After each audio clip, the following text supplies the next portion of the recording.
नमस्कार back to our channel friends. मैं सबका अपने चैनल स्टॉक्स फॉर लाइफ पे बहुत स्वागत करता हूँ। इंडस्ट्री फिल फैमिली डे फिल्म बस आज 14 नवंबर। रही बात भारतीय शेयर बाजार की, वो तो बंद था, लेकिन इसी बीच में कल से हमें न्यू ट्रेडिंग डे देखने को मिलेगा। और इसी के साथ दोस्तों, एक सेक्टर को लेके आप थोड़ा सा रिसर्च और रिपोर्ट निकाल सकते हैं अपने से, थोड़ा मेहनत करके उस सेक्टर के बारे में थोड़ा जांच पड़ताल कर सकते हैं। बिकॉज इस सेक्टर में कोविड से लोअर वैल्यूएशन अभी के टाइम हमें देखने को मिल रहा है। यस, कोविड के बाद प्राइस तो इजाफा हुआ है, लेकिन इनके अर्निंग पर शेयर के अकॉर्डिंग इनके वैल्यूएशन कोविड में जो थे उससे भी कम अभी के टाइम आ चुके हैं। तो मेरा ऐसा मानना है कि 2024 अब बहुत दूर नहीं है। 1.5 महीने के बाद हम लोग फिर से नए साल में प्रवेश करेंगे। और 2024 अपने आप में ना इलेक्शन ईयर होने वाला है, और उसमें मेरा ऐसा मानना है कि इस सेक्टर को लेके गवर्नमेंट भी काफ़ी पुश और फोकस कर सकता है। तो फटाफट डिस्कशन करेंगे, बिकॉज यहाँ पे एक तगड़ी रिसर्च रिपोर्ट देखने को मिल रही है। चैनल फर्स्ट टाइम होंगे सब्सक्राइब कर सकते हैं इस तरह की क्वालिटी कंटेंट को सबसे पहले एक्सेस करने के लिए। Now without delaying any for time, let's begin. Comment box में वीडियो को पॉज करके ज़रूर इसका आंसर देने की कोशिश करिएगा कि मान के चलिए कि आपके पास अगर बहुत ज़्यादा एक्स्ट्रा पैसे आ गए तो आप उस पैसे को शॉर्ट टर्म में या फिर लॉन्ग टर्म में क्या करेंगे। आपकी नीड में सबसे जो बड़ा नीड है ना, वो क्या होता है। कंजम्पशन की थ्योरी की बात की जाए या फिर घर खरीदना या कार खरीदना, बाइक खरीदना, गोल्ड खरीदना, आप दोस्तों वीडियो में ज़रूर बताइएगा कि आपके पास पैसे आएंगे तो सबसे पहला जो ज़रूरी काम है ना, आप क्या करना पसंद करेंगे। तो जी हाँ दोस्तों, आप सबको अच्छे से पता है, ये जो रिपोर्ट है जिसको मैं अभी के टाइम शेयर कर रहा हूँ, ये 2023 में ना जस्ट स्टार्टिंग के महीना में आई थी, फेब के महीने में। उस समय क्या हुआ था कि इंटरेस्ट रेट बहुत तेज़ी से बढ़ रहे थे, और इंटरेस्ट रेट बढ़ने के बाद ना आप सबको अच्छे से पता है कि हाउसिंग फिनेंस कंपनी को बहुत ही ज़ोरदार झटका लगा था, जिसके वजह से उनके जो लोन सेल्स ग्रोथ है उसमें भारी भरकम डिक्लाइन हुआ था। लेकिन दोस्तों, जब से आरबीआई ने रेट को पॉज किया है, तब से हमने देखा है कि बहुत सारी कंपनीज के earning per share profitability boost हो गए। ये तब हुआ है जब रेट कट शुरू भी नहीं हुआ है, बस स्टेबल हुआ है। आने वाले कल में गैस अगर भारतीय बाज़ार को रेट हाइक की ज़रूरत नहीं पड़ी और रेट कट शुरू हुआ जो कि 3 महीना के बाद हो या फिर 6 महीना के बाद, उन सब में गैस क्या क्या डेवलपमेंट हो सकती है, चलिए देख लेते हैं एक बार। सबसे पहले गैस इस रिपोर्ट में आज से 6-8 महीना पहले बताया गया था कि लोन जो सेल्स ग्रोथ है हाउसिंग फाइनेंस की, वो डिप होके 12% के आसपास नेक्स्ट फाइनेंशियल ईयर में हो सकता है। लेकिन दोस्तों, जो स्ट्रॉन्ग नंबर्स हमारे बहुत सारे एनडीएफ ने दी हैं, ये बहुत ही सरप्राइजिंग है। पीएनबी से लेके स्टार फाइनेंस से लेके बहुत सारी कंपनीज ने अपने आउटलुक को बढ़ाया, ब्रांचेस को बढ़ाया। अभी तो कैसे ऐसे बहुत सारी कंपनीज है ना जो कम से कम 16 से 20% के आसपास टारगेट कर रहे हैं। तो अगर आप देखें तो अक्टूबर में ही एक रिपोर्ट हमें देखने को मिली इंडिया रेटिंग के द्वारा, जहाँ पे वही दोस्तों जो रेटिंग थी 12%, अब वो बढ़ के 15 से 16% के आसपास होते हुए देखने को मिल रही है। मतलब दोस्तों, रेटिंग में 30% के आसपास ग्रोथ विटनेस होते हुए देखने को मिल रहा है। ऑफकोर्स ये टाइम है, टाइम के संग कंडीशन चेंज होती है, क्योंकि रिपोर्ट्स और डेटास कुछ कहलाते हैं, और जिसके वजह से जो एनालिस्ट लोग हैं ना, वो बार बार अपने कमेंट्री को रिवाइज करते रहते हैं। इसी के साथ दोस्तों, जो स्ट्रॉन्ग नंबर्स हमें और जो growth prospect affordable housing finance के बिजनेस में देखने को मिल रहा है, ये पूरा का पूरा दोस्तों डिपेंडेंसी ना रेट हाइक पे होता है। आपको अच्छे से पता है कि बहुत ऐसे कंपनीज हैं एनबीएफसी के खासकर, जिनके नंबर्स रोबस्ट होने के बावजूद भी वो आउट परफॉर्म नहीं कर पा रहे, जस्ट बिकॉज जो बोरोइंग कॉस्ट है काफ़ी हाई है। लेकिन दोस्तों, से बहुत ही रेट सेंसिटिव स्टॉक्स हैं। आपने देखा कि बाज़ार हमेशा एक थीमेटिक थीम को लेकर चलता है, या तो मेक इंडिया के स्टॉक्स को भगाया जाए या फिर रेलवे को, या तो गैस अभी के टाइम डिपॉजिटरी एक्सचेंजेस और ब्रोकिंग को, जिसको लेके मैंने बहुत बार कमेंट्री दी है। जिन्होंने गैस डिपॉजिटरी एक्सचेंजेस और ऑफकोर्स ब्रोकिंग सर्विसेज को 6 महीना पहले जब निफ्टी में खराबी थी, मतलब डाउनसाइड मोमेंट था, मिड कैप स्मॉल कैप गिर रहे थे, उन समय निवेश किया होता ना, उनके अच्छे पैसे बने होते हैं। तो ऑफकोर्स गैस एक की ट्रिगर पॉइंट जो हर एक सेक्टर को बूस्ट करता है, और वहाँ से गैस स्टॉक भागना शुरू होता है ना, 2 गुना 3 गुना भी होता है। लेकिन वो टाइम कब आएगा, ये सही अनुमान से बता पाना बहुत ही मुश्किल है। दोस्तों, हमारा काम क्या है कि लॉन्ग टर्म होल्डिंग करना। एप्टस वैल्यू हाउसिंग फाइनेंस के बारे में डिस्कस करें। ये भी दोस्तों अफोर्डेबल हाउसिंग फाइनेंस की एक अच्छी कंपनी है। प्राइस वाइज अगर आप देखें तो 300 के आसपास ट्रेड करती है। जितने भी गैस इस तरह की कंपनी है, ये हो गए, आवास हो गए, होम फर्स्ट हो गए, बहुत लोग कमेंट करते हैं, बताऊंगा इसके बारे में भी। लेकिन दोस्तों, हाउसिंग फाइनेंस के बिजनेस में आपको अच्छे से पता है कि गवर्नमेंट का बहुत ही पुश होता है।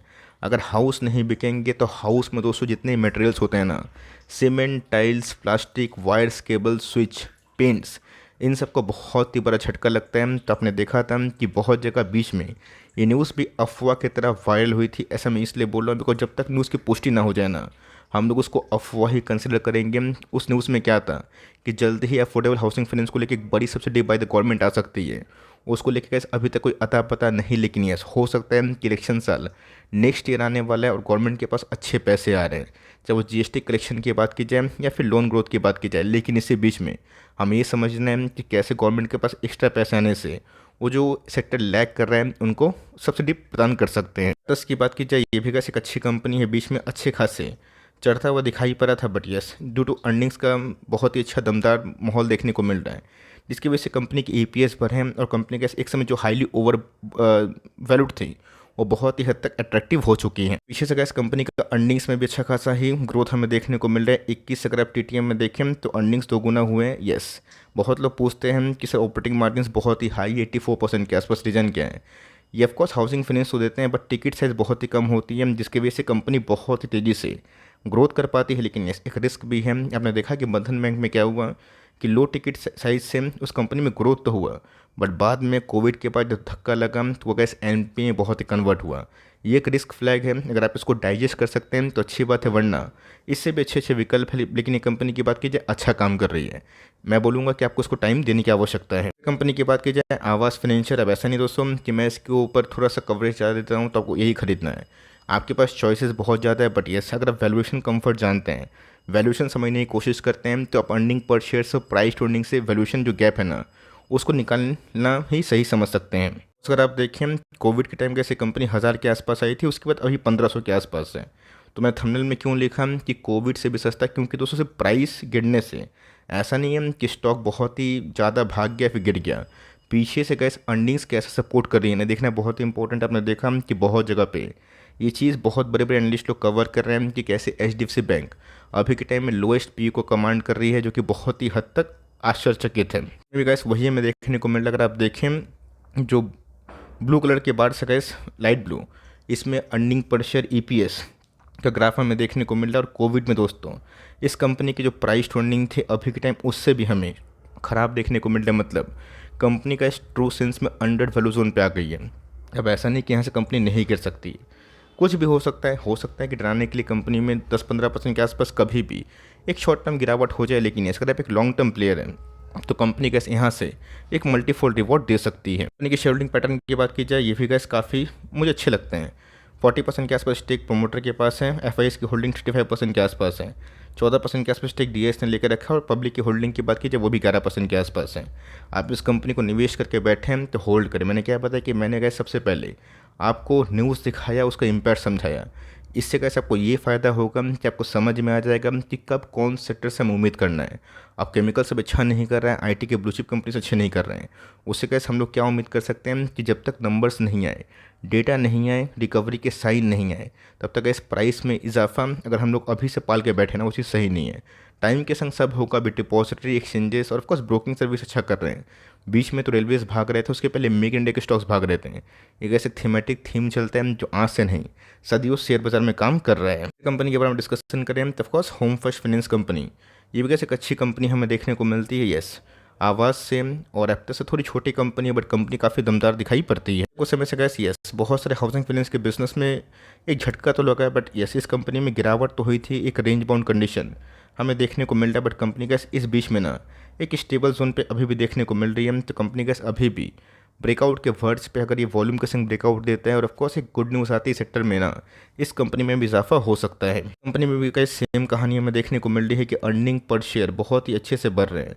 ईपीएस की बात की जाए बहुत तेज़ी से बढ़ रहे हैं। प्राइस टू अर्निंग जो एक समय ना बहुत भाग चुका था 50 के ऊपर, अभी गिर के कम आ चुका है। बीच में तो गैस प्राइस टू अर्निंग की हालत और ख़राब थी, 23, 24, 25 के आसपास हमें दिखाई दे रहा था। इस कंपनी की बात की जाए तो ऑफकोर्स गैस इनके भी फाइनेंशियल मार्जिन ठीक है। कंपनी की ग्रोथ मेकिंग स्ट्रक्चर की बात की जाए, कंपनी साल 10 साल अच्छा ही काम कर रही है। प्रॉफिटेबिलिटी की बात की जाए उसमें भी हमें एक बूस्ट देखने को मिल रहा है। तो सारे के सारे हाउसिंग फाइनेंस का गैस जो कहानी है ना, मैंने आपको साफ साफ बता दी और आपने देखा भी होगा कि चैनल पे अगर आप रेगुलरली हैं तो कैसे बहुत सारी कंपनी 6 महीना पहले बिल्कुल रैली नहीं कर रही थी, बट एक तरफा का जब तेज़ी हुई ना, सारा का सारा जो गणित हैं जो बहुत लोग सजा के रखे थे, प्लॉट कर रखे थे लोग को परेशान करने के लिए, डराने के लिए, वो सब फेल हुए। और जिनके पास कन्विक्शन थी और ऑफकोर्स पेशेंस, हम पैसे उन्हीं के बने। और जिन्होंने गैस कोविड देखा है ना, उनको बताने की आवश्यकता नहीं है कि पेशेंस का दूसरा नाम पैसा होता है, बट फ़र्क इतना ही है कि कन्विक्शन किनकी कितनी है, ये गाइस टाइम आने के बाद समझ में आता है। तो तीनों में से कौन सी कंपनी आप होल्ड किए हैं